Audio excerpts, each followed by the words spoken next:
Buenas tardes República Dominicana.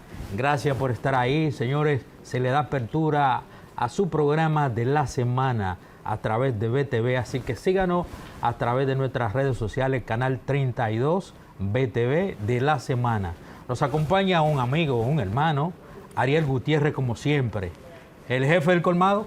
Bueno, Saludos, bienvenido, señores. Estaba unos días de vacaciones y cumpliendo con unos compromisos académicos que me tenían fuera de sintonía, pero ya estamos aquí como el hijo pródigo de vuelta en casa. Así que hoy tenemos fiesta, señores, informativa para cada uno de ustedes en sus hogares y a través de las redes sociales. Manténganse en sintonía con BTV Canal 32, que ha iniciado de la semana.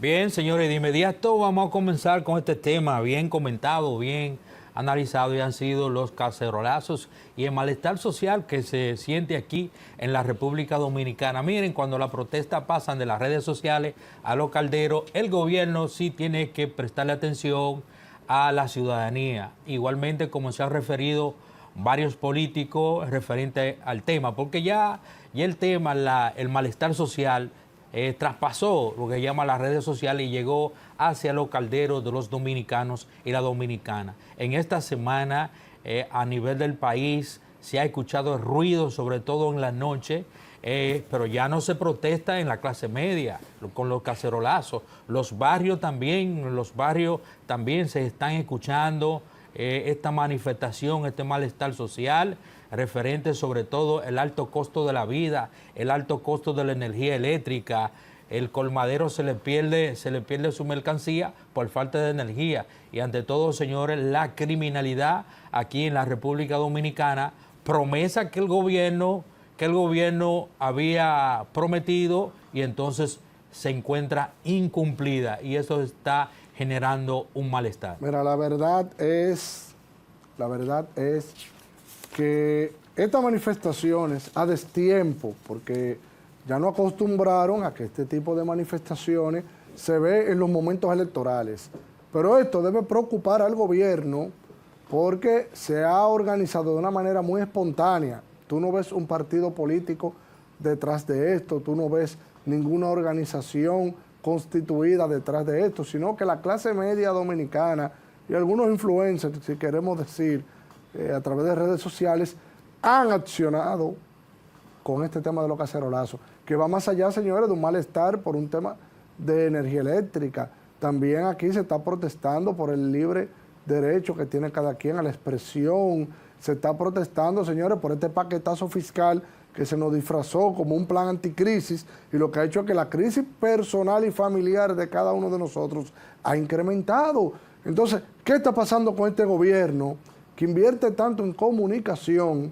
Y señores, la base, y todo el que estudia periodismo sabe, que la base de la comunicación tiene un emisor y un receptor, un canal y un mensaje, pero el gobierno solamente quiere ser el emisor, también tiene que ser un receptor, y el pueblo dominicano le está diciendo, con lo único que tiene, una cantina, un sartén, su inconformidad, porque también otra cosa, ya nadie se siente seguro de salir a la calle a protestar, porque usted no sabe cómo va a accionar un policía, y eso lo hemos visto en los últimos días, cómo ha pasado temas de maltrato ciudadano, incluso este homicidio de parte de los uniformados. Señores, esto no es casualidad. Fíjense esta semana cómo se prendió nuevamente la Plaza de la Bandera, una manifestación que se dio de manera orgánica, sola y sobre todo organizada, señores. Eso yo creo que el gobierno debe tomarlo en cuenta, debe analizar y debe darle respuesta al pueblo dominicano, porque de lo contrario pasará la misma historia del 2020, que un gobierno que se embriagó, no escuchó, se durmió, y cuando quiso despertar ya estaba fuera de la cama. Bien, Ariel, vamos a pasar a otro tema también que ha sido tendencia, ha sido comentada. El nuevo Código Penal Señor, el nuevo Código Penal, un bozal para los que hablan duro. Ay. Un bozal para los que hablan duro, precisamente. ¿Usted compró su pijama ya? Pero qué bueno que la Cámara de Diputados recibió unos cuantos periodistas, dijo que iba a tratar de modificar algunos artículos, porque ahí estamos incluidos los comunicadores, ahí están incluidos los médicos, ahí están incluidos los profesionales también independientes. No puede ser, señores, que quizá uno esté cuestionando a un funcionario buscando sobre todo o expresando una verdad y que precisamente por esa ley ambigua entonces tú vayas a prisión. Eso no es debido, y eso ha sido parte también del malestar que surgió, que ha surgido aquí en la República Dominicana, porque no se trata muchas veces de que fulano está metiendo la mano, no, se trata también de tú buscar una verdad. Y entonces, en un sentido democrático, como estamos viviendo aquí en el país, entonces no puede haber una mordaza, porque precisamente los que están en el gobierno, cuando usted observa, casi la gran mayoría de su cuenta o red social o Twitter, como se le llamaba, en ese momento eran su gran expresión. Entonces no es posible que en el día de hoy ellos se sientan supuestamente acosados porque le están diciendo la verdad. Pero esa misma plataforma que ustedes quieren cerrar es la misma plataforma que usted utilizaron para decirle ladrón a fulano, para decirle fulano un mengano, ¿verdad? Entonces, no es posible eso. Mira, la verdad es que si uno ve este código, y da pena, da mucha pena, porque tenemos ya casi 200 años con un código penal. Señores, el código penal que tenemos nosotros ahora, señores, lo escribió Napoleón. Oye, y después de Napoleón es mucha la lluvia que ha caído. Estamos hablando, señores, casi 200 años de historia ahí, que ya hay que actualizarla. Entonces, empezamos que eran las causales, se quitaron. Después metieron un asunto con la pela de los niños. Y así fueron metiendo debates y debates. Sin embargo, mire cómo colaron, porque si no sale un grupo a salir a protestar, señores, ese código entra en vigencia en los próximos días. Sí. Entonces, si nadie toma ese anteproyecto y lo revisa, entonces yo hasta digo que aquí había una estrategia con el tema de las causales, porque ¿qué le importa al gobierno causales? ¿Qué le importa al gobierno de una pela a un muchachito? Ahora este tema le toca a ellos, que no quieren. Señores, este sería nuestro último programa, si esa ley se aplica. Así es. Porque entonces aquí no se va a poder decirle nada a nadie. Aquí lo van a venir a buscar a uno y nos van a esperar allá abajo con la fiscalía para cuando usted grabe, llevárselo por ahí mismo. Entonces no, nosotros tenemos que permitir la libertad de expresión en la República Dominicana, y es una cosita que solamente hay que definirla bien. Ni siquiera hay que quitar el artículo, porque yo le voy a decir una cosa, como decía un personaje en el Chavo, ¿verdad? Como digo una cosa, digo otra. Óyeme, es verdad que hay que ponerle límite a la difamación, hay que ponerle límite al perjurio, hay que ponerle límite a muchas cosas que no se hacen debidamente. Mira, pero el límite no es amordazar, el límite es poner reglas. Usted va a hablar de Bienvenido Durán. Si usted va a hablar de Bienvenido Durán, pues usted tiene que tener la prueba de lo que está diciendo. Pero no es de que solamente por el hecho de yo sentirme ofendido, ya yo lo voy a someter a usted a la justicia y a usted le vayan a meter de 5 a 10 años de prisión. No, señor. Ahora, si yo dije que Bienvenido es un ladronazo y yo no tengo la evidencia, ahí, bueno, pues ya él me somete por difamación y es una multa civil lo que lleva ahí, porque yo no le di golpe, yo no le di un tiro, yo no hice nada más que utilizar una palabra. ¿Y qué puede llevar eso? Una multa, una retractación, ¿verdad? Sí. Creo yo que es así. Ariel, mira, los políticos y los funcionarios tienen ya que acostumbrarse que están frente a una ciudadanía más vigilante. La tendencia entre el Piro y Pacheco, que entre dos tigres iguales, ¿verdad? Estamos hablando. A Pacheco no le gustó, pero tampoco no voy a apoyar una campañita que le están montando a Pacheco. Bueno, parece que hay un plan pero tampoco voy a apoyar la actitud de Pacheco con el Piro. El Piro es una influencia, cuestiona, Bueno, él tiene su estilo de comunicación, una voz. Lo que pasa es que la comunicación ha cambiado. Ya el celular, la camarita del celular, te dan expresiones y te dan información que tú muchas veces no tienes que ir, como antes tú ibas, a la sala de redacción. No, ya la comunicación ha cambiado. Entonces, al cambiar, también la comunicación es mucho más exigente con los funcionarios y entonces deben aceptar. Bajo el sistema democrático que nosotros estamos viviendo aquí, no es posible que desde la Cámara de Diputados, porque déjenme decirle algo, eso para mí fue una indelicadeza de que todos los diputados apoyaran esa vagamundería. Todo, absolutamente, sí, todo. Porque ahora se quieren echar para atrás. Si se sentían con miedo, acosados, ante esta ola, que también esos monstruos que crearon también, porque también hay que decirle la verdad, esos monstruos los crearon, esa es la realidad. Entonces no es posible que ahora ustedes se sientan con miedo. La persona que hace la cosa correcta, mire que se lo digo, no es verdad que va a sentir miedo, señores. Toda persona que hace su cosa correcta no siente miedo absolutamente. ¿Y por qué sentir miedo ante los cuestionamientos que le hacen, sobre todo un periodista, un comunicador, sobre su figura, sobre su trabajo? Usted le tiene que dar cuenta al país. Basta con eso. Si usted no está haciendo nada malo, olvídese. Permítale por lo menos a que la gente se exprese. Esa es la realidad. Bueno, incluso, bien, de las cosas que estamos criticando con esta ley mordaza, como se le ha denominado a ese artículo del Código Penal, Pacheco dio una demostración ahí de la intolerancia que hay. Y déjenme decir, en defensa de Pacheco, que Pacheco, no tengo el honor de conocerlo yo en persona, ¿verdad? Pero conozco muchas personas, amigos en común, que me hablan de que es un tipo que es un caballero, que es una persona humilde, pero lo que él dio a demostrar ahí rompe con esa descripción que todo el mundo da de Pacheco. Yo creo que a Pacheco ahí le faltó un poco de inteligencia emocional. Él debe conocer el elemento que tenía de frente, porque como tú dices, el Piro tiene su forma de comunicar, él tiene un segmento ahí en las redes sociales, que él mismo dice, los verdaderos tigres llegan, ¿verdad? No es así claro que sí. Que el inicio, o sea, se denomina un tigre el mismo, o sea, que no es que él te está ofendiendo, sino que es una chanza de tigre a tigre, sí. Vamos a hablar.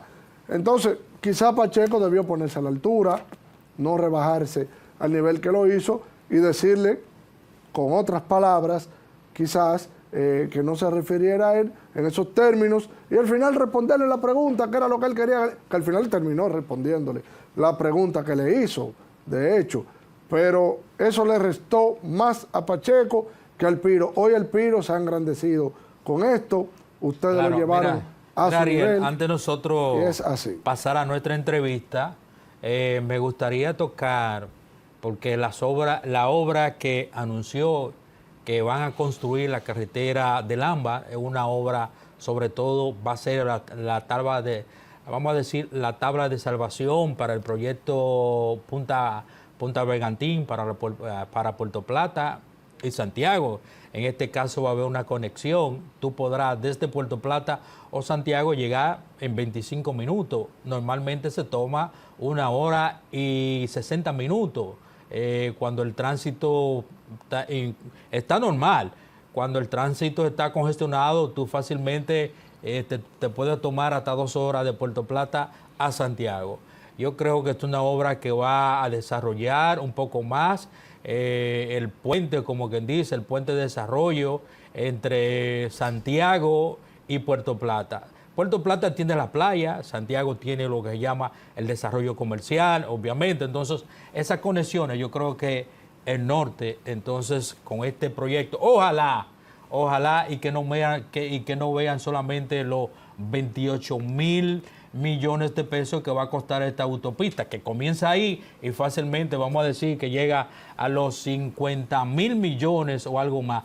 3 consorcios van a participar en la ejecución de esta obra: Acero Estrella, RICIP y me parece Mícalo Bermúdez, que es también un constructor ahí en la ciudad de Santiago. Qué bueno, porque tenemos que terminar, tenemos Mira, porque vamos a pasar con la entrevista. El desarrollo del país no lo Sí. podemos parar, y todo lo que Así sea es. en beneficio, no importa quién lo haga, que lo hagan. Pase la entrevista. Pero que lo hagan. Señores, vamos a la pausa y en breve retornamos con la entrevista de la semana. Saludos amigos, ya estamos en nuestro set de nuestra entrevista y para esta semana, señores, vamos a estar conversando con el ingeniero César Fernández, quien es miembro de la dirección política de la Fuerza del Pueblo, aparte un gran técnico en la ingeniería. Así que buenas tardes, César. Bueno, muchas gracias. Bienvenido a la semana, César. Muchas gracias. Hacía tiempo que no venía por aquí. Un amigo. Esta casa es suya. Gracias. Sí. Feliz y contento de que hoy domingo estemos llegando a los hogares dominicanos y del mundo. Así Porque es, así este programa es global y de verdad para mí siempre halagador, enriquecedor compartir con ustedes. César, entrando de una vez en materia, pues la gente ya no tiene mucha teoría, la gente quiere saber la política, la fuerza del pueblo. En estos últimos días hemos visto que ha salido a criticar, a hacer su rol opositor frente al gobierno. ¿Cuáles son 3 situaciones que tú puedas ver de manera resumida que está causando como este descontento en la población? ¿Qué es lo que está pasando, César? Mira, lo primero es que tienes un gobierno que en estos 6 años que tiene cambió el modelo económico de manera súbita, el que existió 20 años anterior a que ellos llegaran. Me explico. Durante los 20 años previos al gobierno del PRM, a estos 2 consecutivos, la República Dominicana crecía sobre el 5% de su Producto Interno Bruto promedio anual, tanto en el gobierno del presidente Leonel Fernández como en el gobierno del presidente Danilo Medina. ¿Y por qué esto ocurría? Porque el gobierno invertía entre el 4 y el 5% del PIB en infraestructura, o sea, en obras de inversión de capital que tienen un retorno a la economía. Esto cambia de repente y eso cae de 4.5, 5, 6 en algunos gobiernos de Leonel a 1.5 del gobierno del PRM. Y esto genera una desaceleración en la economía local. Fíjate qué interesante que cuando buscas el año 2025, te dice el gobierno, rompimos récord en inversión extranjera, sobre los 5.000 millones de dólares en inversión extranjera directa. Rompimos récord en recibiendo remesas, más de 10.000 millones de dólares. Rompió récord la zona franca. Eso es ahora En el gobierno. el 2025. Todos los sectores crecieron menos en la construcción, que decreció en 2%. Entonces tú dices, bueno, pero el escenario, a pesar de un conflicto bélico en Ucrania y Rusia, a pesar de un conflicto bélico ahora en Irán, entonces el país va bien, pero la economía del país va mal. Cuando buscas cualquier encuesta, la gente te dice, 8 de cada 10 dominicanos te dicen, la economía mía está peor ahora que antes. La economía del país la veo peor. ¿Cómo terminará el país después que esta gente se vayan? Peor. Más crímenes, más inseguridad, menos oportunidades. La canasta básica subió 16.000 pesos en diciembre, pero ya el propio Banco Central ha informado que hay 2 meses consecutivos con la inflación en 5.5, que es por encima de la meta superior que se estableció el propio Banco Central. Entonces, ¿qué ocurre? Tu canasta básica está cerca de los 50.000 pesos. Entonces, tú ahora compras menos o tienes que buscar más dinero para comprar lo que compraba siempre. Es así. Entonces, cuando evalúas esto, la gente dice que el gobierno, los problemas básicos, no es que lo haya resuelto, porque los problemas básicos nunca se resuelven de por sí. Ahora, que lo hayas mejorado.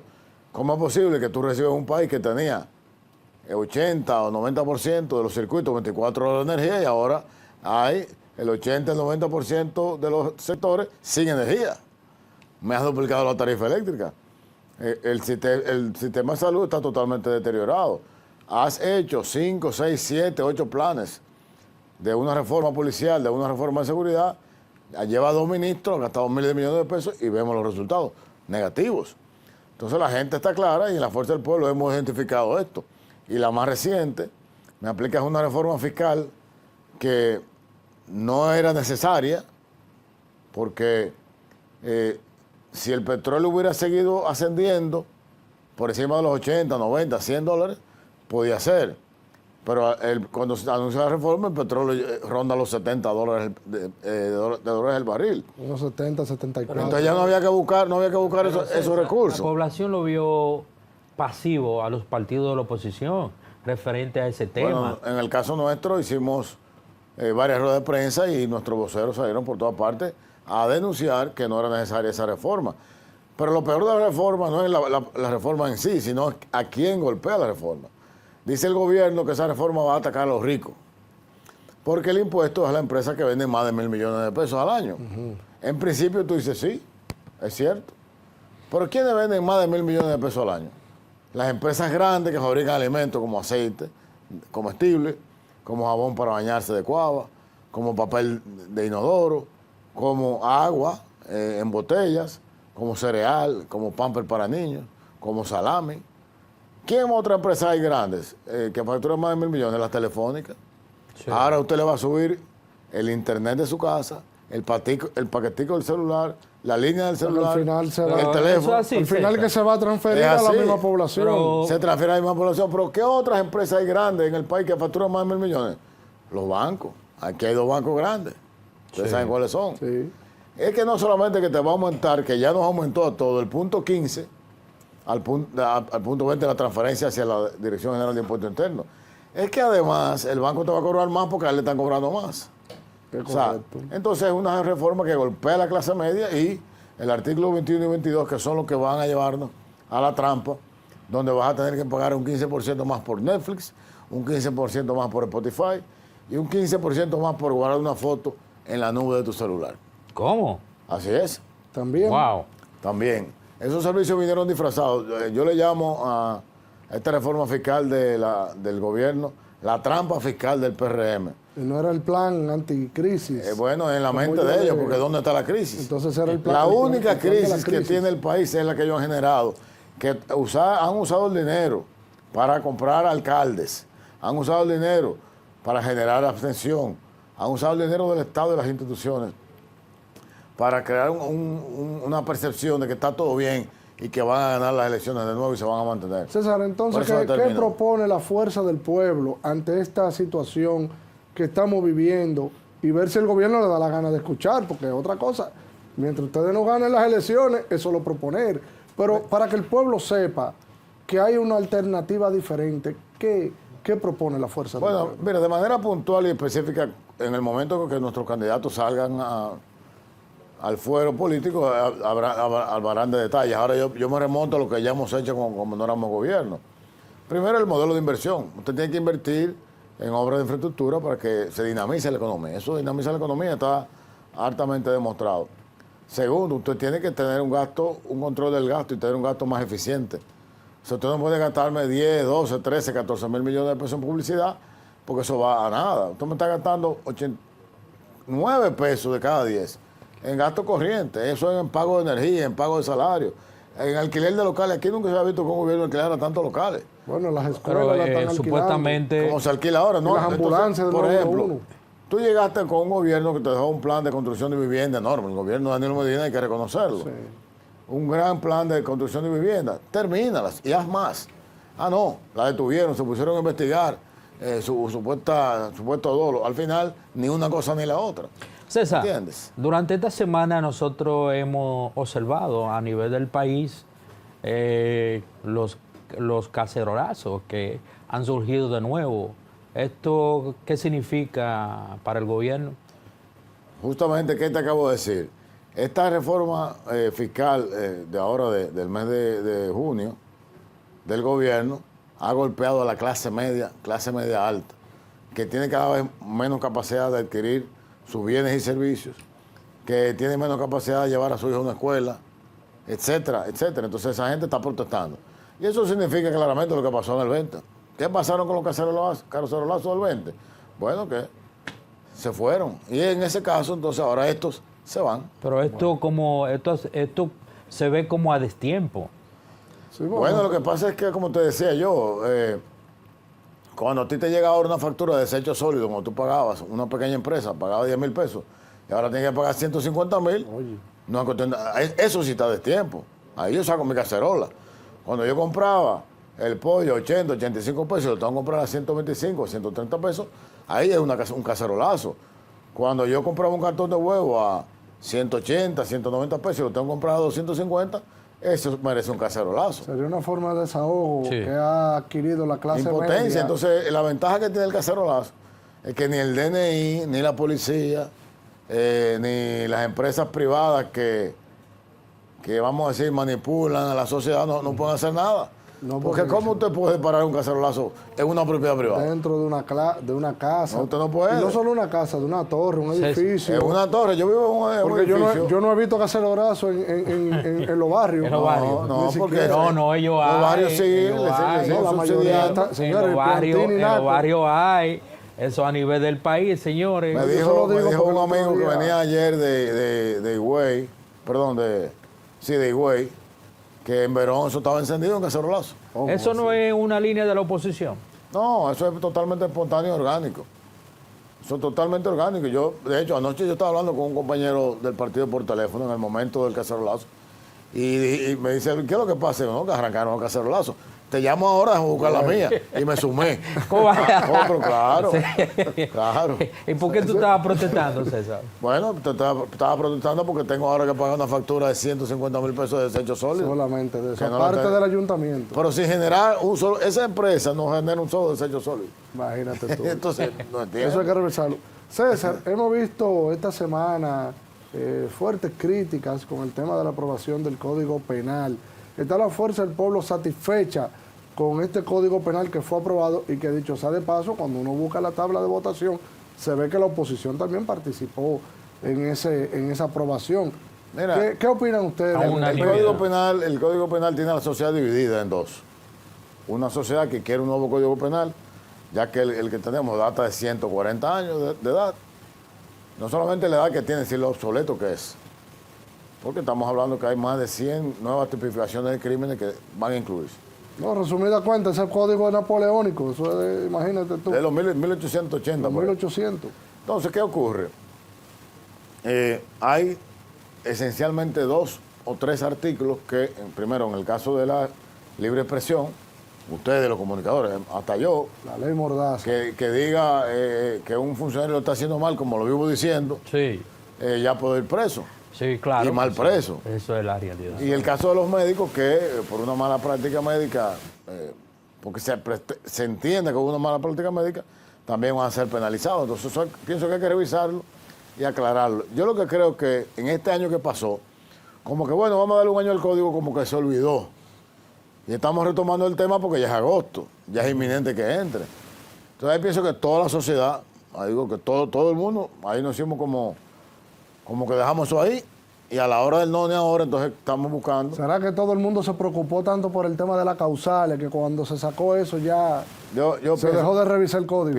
pienso que sí, pero hay tiempo, yo pienso que hay tiempo. Yo creo. El presidente puede mandar a una legislatura extendida, ahora cuando culmine esta legislatura, y que como todos aquí se conoce de urgencia, que aprueban todo de urgencia, y lo aprueban de noche, de madrugada.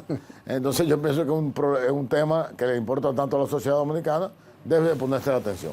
César, vamos a pasar la pausa, pero ante todo quiero dejarte unas preguntas. Y obviamente que me la están escribiendo por aquí. ¿La Fuerza del Pueblo está creciendo por sus ideas o por el desgaste de gobierno? Después de la pausa quiero que me conteste esa pregunta. Vamos a la pausa, señor. Bien, de regreso a esta interesante entrevista. Estamos conversando con el ingeniero César Fernández. César, dejamos una pregunta y me gustaría tú nos la contestes. Bueno, yo te diría que la Fuerza del Pueblo está creciendo, primero porque nos hemos convertido en la plataforma política más flexible, abierta y con una visión clara del presente y del futuro. Evidentemente, el deterioro del gobierno influye en esas razones, pero cuando te decepcionas de algo y no encuentras otra cosa que te atraiga, que te motive, que te haga tener interés en participar, entonces no lo logras. La Fuerza del Pueblo lo está logrando. Fíjate cómo ahora, este pasado domingo, juramentamos nuestra estructura juvenil nacional. Impresionante este acto. Había más gente, compañeros jóvenes más afuera que adentro.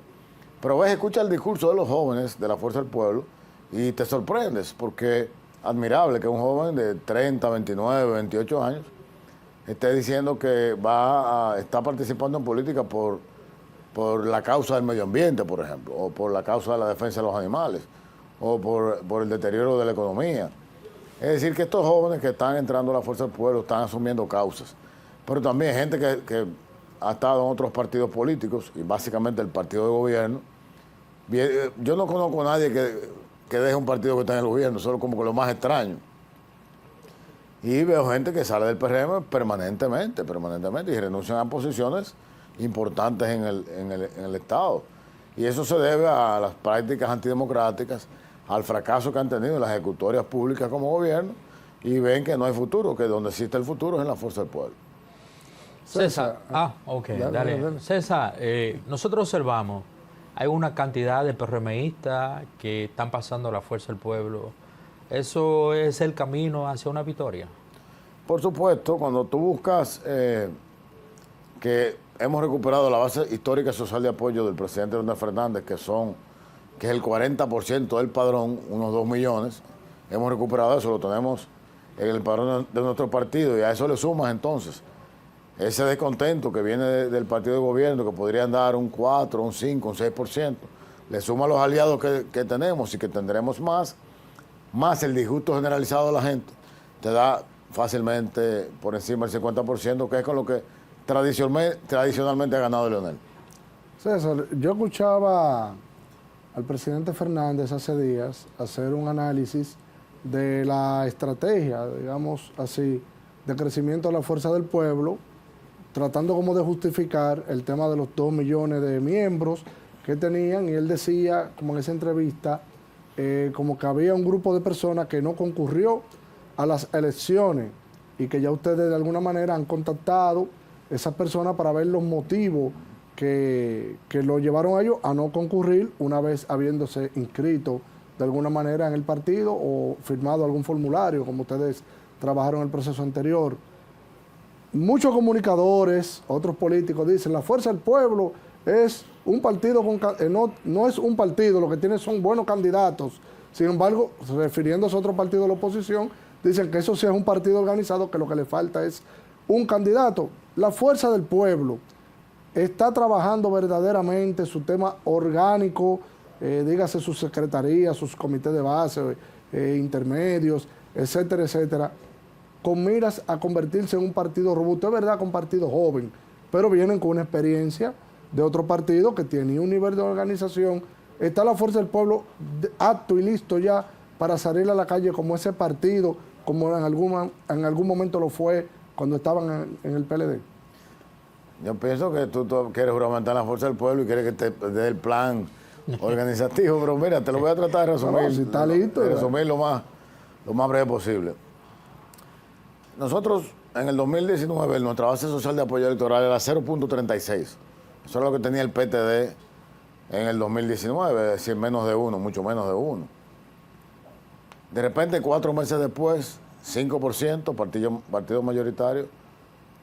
4 años después, 30%, primera fuerza política opositora en el país. Y entonces, de repente, como que, wow, qué rápido hemos llegado.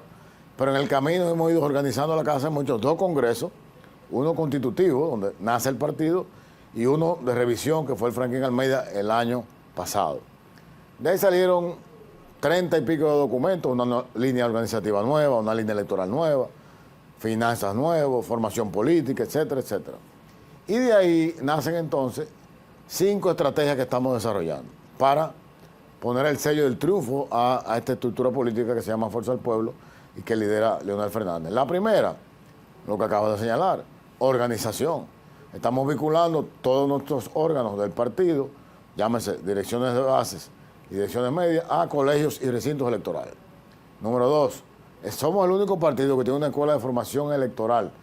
No habrá un miembro de una mesa electoral de un colegio que represente a la Fuerza del Pueblo que no haya estudiado por lo menos un año los temas de defensa del voto. Defensa del voto, temas de justicia electoral, etcétera, etcétera. O sea, ese nivel. Luego de la parte electoral, entonces venimos a la parte económica. Estamos siendo autosostenible. No queremos ni dinero del narco, ni dinero mal habido de gente vinculada al gobierno. Estamos siendo nosotros los mismos con un propio plan de finanzas que se llama Dona AFP o Aporta AFP. Número 4, la comunicación. Este BTV, toda esta empresa de Medios Panorama es el mejor ejemplo de lo que es la comunicación moderna. Aquí hay un multimedio. Aquí salimos por radio, salimos por televisión, salimos por streaming, salimos por redes sociales, en fin. Pero de esta entrevista hay 7, 8 formas diferentes de comunicar.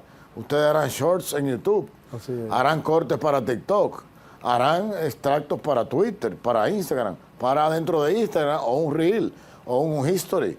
O sea, fíjate lo multidisciplinario que es la comunicación, y la Fuerza del Pueblo está en eso. Desde un distrito municipal tenemos un encargado de comunicación que trabaja, que se está formando, pero que también comunica y denuncia las cosas que están ocurriendo en ese distrito o en ese municipio. Y quinto, la última estrategia que estamos desarrollando, y porque sea la quinta, no que no sea importante, es muy importante, es la formación política. A veces ves a alguien que tiene un cargo político y diciendo cosas que son extrañas. Por ahí andaba un amigo mío diciendo que él andaba armado, bebido y con cuarto. O sea, entonces tú dices, ¿dónde está la formación política? Entonces, la Fuerza del Pueblo se está ocupando en tener una escuela de formación política que ya está formando compañeros y compañeras en todo el territorio nacional y en el extranjero. Entonces, estamos claros, estamos enfocados, sabemos hacia dónde vamos, tenemos las herramientas, pero hay que trabajar. Esto no nos hace descansar ni ponernos a dormir, sino que al contrario, estamos arreciando el paso con nuestras metas. Y le digo algo, quien evalúa las metas es el propio presidente del partido. En el caso nuestro, por ejemplo, yo soy supervisor de la provincia de La Romana y todos los lunes yo tengo que llevar un informe de lo que en esas 5 metas yo hice en la semana en mi provincia. Pues yo no, hicieron los compañeros de la provincia y uno lo acompaña. Correcto. Y uno se quema, le ponen un semáforo en una pantalla. Usted está en rojo en la provincia. Está en rojo. Usted está en amarillo, entonces. O sea, que hay un, entonces hay un trabajo y seguimiento. Claro, pero es el presidente del partido que lo hace. Sí. O sea, no es que, que es el presidente del partido. Entonces tenemos una plataforma digital donde él puede entrar en cualquier momento a una provincia. Y él ve cómo está y te llama. Y te dice, ¿dónde está usted? Ah, no, yo estoy, no, pero usted tiene que estar en su provincia, porque usted es el supervisor de ese territorio. Ahí es que usted tiene que estar. O sea, a ese nivel es que estamos trabajando con la microsegmentación del trabajo. O sea, yo tengo mi territorio, yo estoy en La Romana y no tengo que buscar nada en Higüey, ni en Boca Chica, ni en San Pedro, no. Mi responsabilidad es La Romana. Y de ahí no salgo. Pero así hay un compañero en San Pedro, uno en Atomayor, uno en El Ceibo, uno en Puerto Plata, uno en Barahona. Entonces, todo el mundo junto haciendo lo que hay que hacer, el triunfo está claro. César, Ahí está la clave, señores. Este gobierno ha anunciado monorriel, metro. En esta semana también anunció la carretera del AMBA. Sobre todo ya un consorcio ganó ahí. Y yo observé una vez que tú tenías un plan 2044 y tú proyectabas esa carretera del AMBA. ¿Se le fue adelante el gobierno? No, mira, todo lo contrario. Yo estoy muy contento porque uno de los proyectos de RD44 más ambiciosos precisamente es la carretera del Ámbar, que esa gran conexión Santiago-Puerto Plata, que acerca a proyectos turísticos de la nueva Puerto Plata. Hay que reconocer que Puerto Plata ha tenido un renacimiento turístico. ¿Y qué pasa ahora? Yo te garantizo que ese proyecto lo va a terminar Leonel Fernández, porque el gobierno del PRM tiene una... ¿Cómo fue? César, repite eso. Te garantizo que la carretera del Ámbar la va a inaugurar el doctor Leonel Fernández y en un gobierno de la Fuerza del Pueblo. Porque está hartamente demostrado que este gobierno son incapaces, son ineficientes, son torpes y no saben administrar ni gobernar. ¿Cuántos kilómetros no tendrá terminan la carretera nada. del Ámbar aproximadamente? Son 30 y pico, algo así. No le da tiempo, ¿no? Porque si pintura... No, 40 y pico de kilómetros. 35. Pintura 35 kilómetros. tiene 2 años Gracias. pintura y era Sí. un paso de nivel. Pero fíjate que el único gobierno que denomina tramos de cosas es este gobierno. Son tan bárbaros que ellos inauguraron la línea 12 del metro por la mitad. O sea, había que desmontarse de un tren, ahí. dar la vuelta y montarse en el otro tren. O sea, tú inauguras, ¿no? O sea, tú no No están respetas. conectadas las paradas. Primero, tú no te respetas tú como mandatario. Y segundo, tú no respetas al pueblo. ¿No porque- será que lo engañan al presidente? ¿O es que a él le gusta eso? No, yo pienso que él tiene que ser que él le complace, porque le el gusta presidente de la eso. República es el hombre más informado del país. César, ¿tú visualizas este gobierno en términos reales o de marketing? Marketing tiene más de 11 mil millones de pesos solo la presidencia en publicidad. Bueno, Entonces tú me das 11 mil millones de pesos a mí y me promueve hasta en el papel de baño y yo voy a ser sumamente popular. ¿No entiendes? Un liderazgo burbuja. entonces, César, si usted fuera un profesor de universidad y estuviéramos dando la materia infraestructura gubernamental, ¿qué calificación usted le pondría a este gobierno? Ya que Ya en yo- los 6 sí, años que llevan. Contestándole al pie de la letra, yo le diría a ese estudiante que retire la materia que se quemó. Se quemó. César, pero escuchándote, definitivamente, pero este gobierno no tiene luces. Sí, tiene luces, pero están todas apagadas. Porque Ahí, Miguelito, padre. el sistema Los semáforos no están funcionando, El ¿eh? sistema eléctrico que lo recibieron con pérdidas por un 27%, lo han llevado a un 45%. Las pérdidas administrativas han aumentado, las financieras han aumentado. Entonces te venden un kilo de energía, compran un kilo de energía, un kilowatt de energía a la generadora. En el camino se pierde el 40% y del que le sirven al público, entonces solamente pueden cobrar la mitad. El sistema eléctrico nacional es el negocio de capapero en este gobierno. Este año, 2026, vamos a terminar en el subsidio eléctrico un número mayor al que se invierte en infraestructura. Oye esto, vamos a terminar cerca de los 200 mil millones de pesos de subsidio eléctrico y no vamos a llegar a los 150 mil en obra de infraestructura. Eso es grave para un país. ¿Y por qué quieres romper con lo más débil? Escuché un discurso con el presidente Luis Abinader que la gran pérdida es porque se roban la energía. Bueno, creo que eso anda por el orden del 3-4%, o sea que no es la gran cosa. Ese es el por ciento. El tema es la pérdida, o sea, cuando tú transmites de aquí, allá enfrente, pierdes el 42%, Sí. ahí que está el tema. Y no han invertido, han tomado los préstamos, sí, para invertir en el sector eléctrico, pero han usado esos fondos para subsidiar el presupuesto. Entonces, por eso el sistema eléctrico se está descalabrando. El sector privado hace un esfuerzo en Manzanillo Powerland, y instalan una planta ahí de 400 y pico de megas.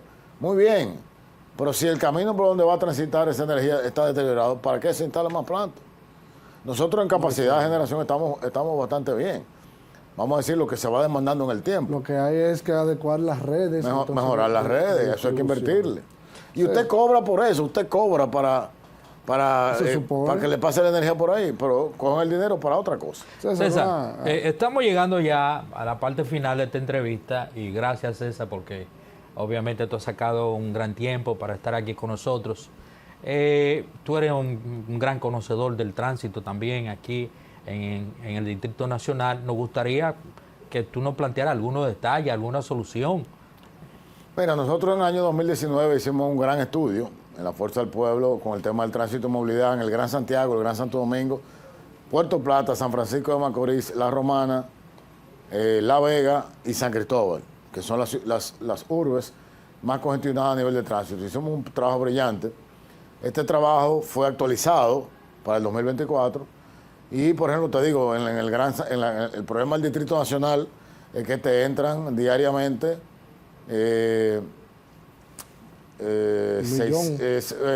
400.000 vehículos diarios. Vehículos, sí. Te entran Pero solamente por el puente de Duarte. Estamos hablando de un millón de vehículos personas, al día. sí. Pero Santiago está igual. Entonces el tema no es qué haces con eso, es que tú reduzcas con transporte masivo la mayor cantidad de gente que usa su automóvil, que hagas áreas especiales, que hagas parqueo. El tránsito es un sistema integral. No se resuelve con túneles elevados. Se resuelve primero con donde se mueve mucha gente, moverla rápido. Pero el presidente y anunció un monorriel y lo vimos que usted se puso. El monorriel, a esa medida. ¿Y por qué? Lo que nos pusimos es que el monorriel, la línea que ellos están planteando, que sería la 3A del Metro de Santo Domingo, el monorriel te va a mover ahí 12.000 pasajeros No por es hora. viable un monorriel para Santo Domingo. 12.000 pasajeros por hora, el metro te mueve 20.000. Y esa línea, 22.000 te mueve el metro. Y esa línea hoy demanda 20.000, es decir, que el ¿Por qué no monorriel... hacen un metro entonces? Porque yo quiero tener mi sello personal, que es monorriel. Bueno. Quiero dañar la ciudad de Santo Domingo con hormigón por todas partes, quiero dañar los drenajes. Eso es lo que va a dejar ahí este gobierno. Si es que lo terminan, porque el de Santiago tiene 28 anuncios de inauguración y no lo terminan. Entonces, esa es la realidad. César, ya cerrando el programa, siempre se habla de alianza, siempre le preguntan que siga con el PLD. Yo no le voy a poner nombre de partidos, pero la Fuerza del Pueblo, de alguna manera, ya está recibiendo grupos o partidos que quieren formar una coalición con ustedes de cara al 28. Claro que sí. Fíjate, a pesar de que es muy temprano todavía, como el programa de mi amigo Ochi Santos, a pesar de que es temprano, lo penúltimo que hay en el calendario electoral son las alianzas, o sea, cuando se firman las alianzas. Sin ponerle nombre a la organización. Pero tenemos por ejemplo, el buen amigo Carlos Amarante Baré, que ya tiene su partido de información, ya Sí, ha dicho que quiere estar con nosotros. Nuestro tradicional aliado natural, hermano, querido, José Francisco Peña Gaba con el BIS, está con Hay nosotros. un bloque ahí de partidos. Y tiene un bloque ya de 15 agrupaciones políticas y movimientos. Y ya vendrán. Y un nuevo movimiento que nació ahora, Objetivo 2028. Lo vi muy activo eso, me llegó hoy por las redes. Y yo te aseguro que con esa visión que tienen vendrán a apoyar a la Fuerza del Pueblo. Bueno, señores, hemos llegado al final de este espacio. Despedimos a César Fernández, miembro de la dirección política de la Fuerza del Pueblo, un amigo de este programa y que pronto volverá por aquí a traernos actualizaciones sobre los trabajos que se están haciendo. Señores, de la semana ha llegado hasta el final, pero será hasta la próxima.